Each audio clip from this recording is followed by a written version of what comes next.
In this video, I will show how to write this left right arrow in Microsoft Excel. Click on Insert tab and Equation.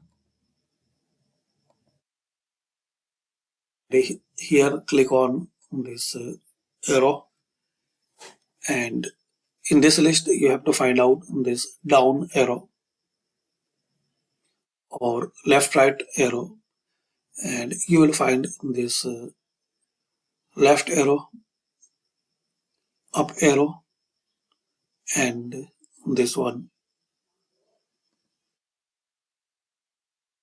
So thanks for watching. Comment this video useful for you. So this is the way you can write left right arrow in Excel.